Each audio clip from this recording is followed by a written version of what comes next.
So the Porsche 928 is a 2+2 Grand Touring car with a transaxle gearbox. It was in production from 1977 through to 1995 and over 60,000 built in that 18-year period. It was seen as a potential replacement for the 911, but maybe you should just see it now as for what it is, a really comfortable V8 powered Grand Tourer from Porsche. It's often called the Landshark because of its pointy nose, and it's the only sports car ever to have won European Car of the Year, which it did in 1978.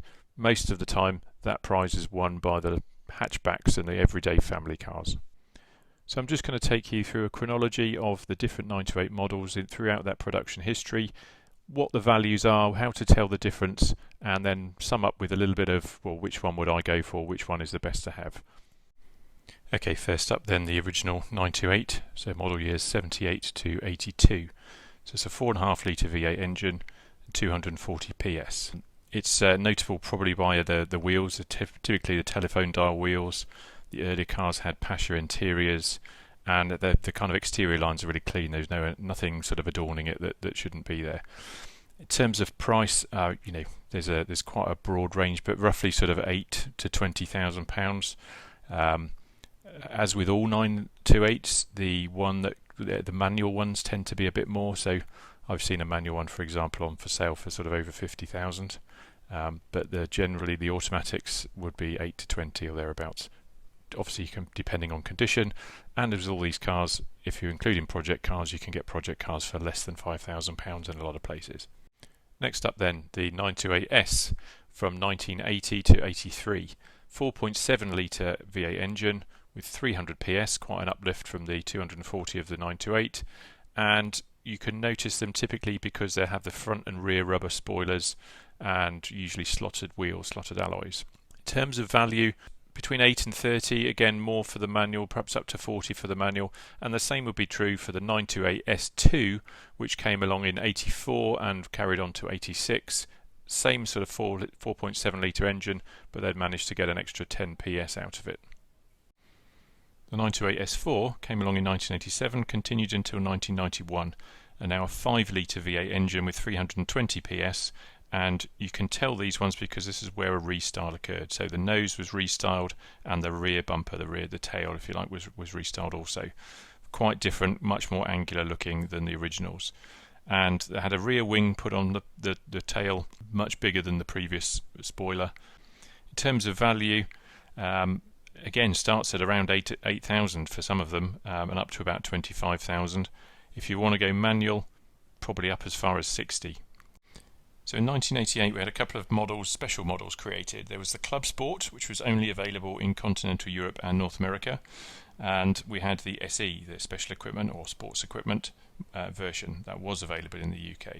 Both had the 5 litre engines, the same as the S4, both again same as the S4 at 320 PS, but they were much rarer, much lighter weight cars, the Club Sport being a sort of almost race inspired one. Only around 19-20 of those were built, and in terms of the SE, about 40-42 were built. Consequently, it's really hard to come by values for price of these because they don't come onto the market very often, but I've seen an SE at around £80,000, and I've also seen a CS valued at auction between £200,000 and £275,000. So that's certainly the top of the shop in terms of values, but really hard to find, but therefore quite sought after. Launched in 1989 was another variant of the S4, but it was called the GT. That went from 89 to 91. Same 5 litre engine, but now they've extracted a bit more, so it's now 330 PS, and these were all manual cars. Visually not too different from the S4, obviously you've got the GT badging on them. As for values on these, probably around £30,000 to £40,000. So the final 928 model was the 928 GTS, which came along in 1992 and ran until 1995. Engine went up again, 5.4 litres and at 350 PS, so it's the most powerful of all of the 928s.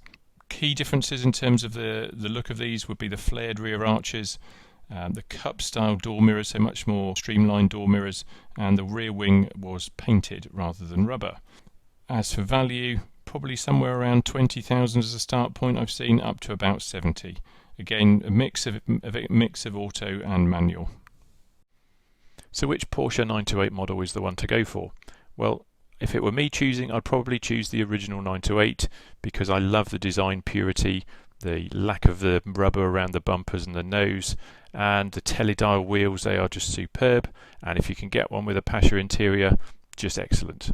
Others are saying, well, there's, obviously from a different driving point of view, for the balance between luxury and sporting, somewhere around the 928 GT is the sweet spot. So the 928 S4 is obviously a good one for, luxurious cruising, etc. But the GT just has that slight edge that's still very usable as a sort of, not necessarily an everyday car, but an every weekend car.